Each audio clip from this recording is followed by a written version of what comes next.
This chapter is so good as a prayer, even for you and me. My name is Gray. I'm going through the book of Psalms. Today we're in chapter 86. And like I said, it is a prayer of David.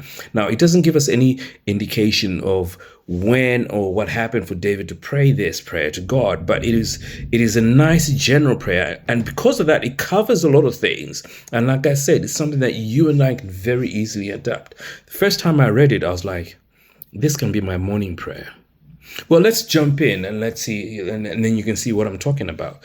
So the first four verses is David crying out to God. And it starts with, "Hear me, Lord, and answer me, for I am poor and needy." Now, you and I know David wasn't poor nor was he needy. Yes, he was in, there were instances where he was stuck in some very, very difficult places. But when he says poor and needy, I'm sure he's not talking about his materialistic things, but he's talking about his need and yearning for God, and says, because I am poor and needy, God, I want you to hear me and I want you to answer me. So this thing that he's saying, giving God, is asking God something and giving God the reasons why he's asking, the reason why God should do it. He does this in the first four verses. And that's something for us to learn as well. As we pray to God, when we are asking him, let's draw back to the things that he has said about himself or his character and says, God, I'm asking you because you can do this. Look at this. Verse 2, it says, guard my life, for I am faithful to you. Save your servants who trust in you.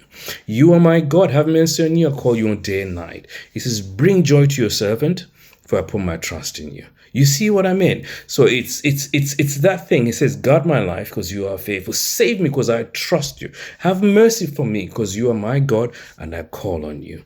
Bring joy because I trust you. That's something you and I can use. Asking God something and then reminding him why he should give it to us. It's very simple, but I just love it. For verse 5, David then starts talking about who God is, God's character, how that he is forgiving and he's good and he's full of love. I love that. Verse 5 says, oh, you, Lord, are forgiving and good. You and I tend to forget sometimes just how ready to forgive God is. When we do mess up, and we tend to, what some people do is they'll hold back a day or two. It's like rather than giving God time to think about it, to cool down so that we can go back to him. No, brother, the minute you realize that you've messed up, the minute your head clears and you realize, that's the time to go back to God.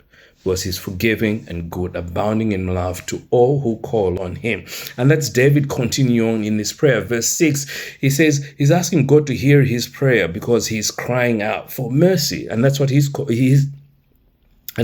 praying out. He's asking God for mercy. He says, when I'm in distress, I call to you because you answer me. You see that? I just love this. It's not he's just asking for the sake of asking. He's asking because he knows who God is and God's character and God's promises. And that's exactly what we as his children ought to do.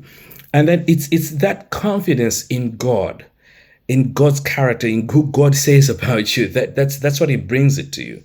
He says, I call to you because you answer me.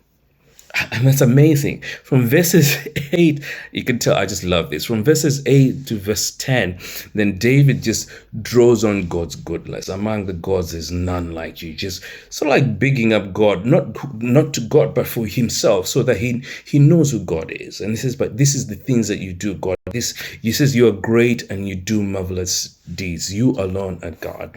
And sometimes we need to do that when we're praying. Because it gets hard sometimes. You feel like I'm not getting through. Take a minute. Pause. Talk about who God is, how great he is, how marvelous he is. Then go back to what you're asking. Because what you're doing is you're building up your faith in who you're talking to. Verse 11, I just love it. Because so David says, he looks at God's character and says, because you're so good and you do marvelous things. Verse 11 says, teach me your way, Lord, that I may rely on your faithfulness. We need to do that. We've tried our ways to do so many things in life. Now let's step back and say, God, you're so good, you're great, you're amazing. And because you're all of this, I want to do things your way. So teach me your way that I may rely on your faithfulness.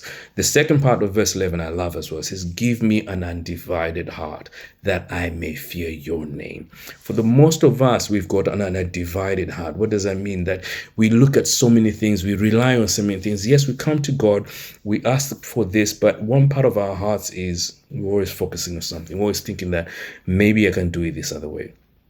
What David is asking, he says, my heart is all over the place. I just need to focus on you and you alone so that I may fear your name. And because of that, then I will praise you, which is what it does from verse 12 to verse 13. Just talks about how good God is. I'll praise you, my Lord, with all of my heart. I'll glorify your name forever. And then he brings in this issue about his enemies in verse 14. He says, arrogant foes are attacking me, O God. Ruthless people are trying to kill me. Now, because I say that this is a prayer that you and I can easily adapt, some of us might think, Gray, I don't think anyone's trying to kill me. Yes, there is. If you're a Christian, you're a community Christian, there is one that is hell-bent on trying to take you away from God by any means necessary. So for me, if someone to take me away from God, that's as good as killing me. And that's probably the same for you as well. So what I'm trying to say is we can say arrogant foes are attacking me, oh God, because we know the enemy is prowling around like a lion, just looking for anyone to devour. Let's not give him that chance. Cry out to God and let him come continually be our protector. Even though sometimes we don't see the dangers, does not mean that we are not in danger. So that's something amazing for us to include in there. Verse 15 to 17, he continues to talk about now how God is a compassionate and gracious God, slow to anger, abounding in love and faithfulness. He's finishing up. He says, this is who you are to me. And because you're all of this, God, I just ask that you turn to me and have mercy on me. God is going to answer me not because of my prayers, because who he is. He's slow to anger, abounding in love and faithfulness. Verse 17, he says, give me a sign of your goodness. Give me a sign, not that you're doubting God, but you want him to give you a sign so that those around you will know that God is with you and he continues to protect you, so that God's glory will be seen in your life. Brothers and sisters, like I said, this is something that we should consider adopting as your prayer. I definitely would, because I just love it. It just covers everything about my life, and I pray it does you as well. So, yeah, God bless you.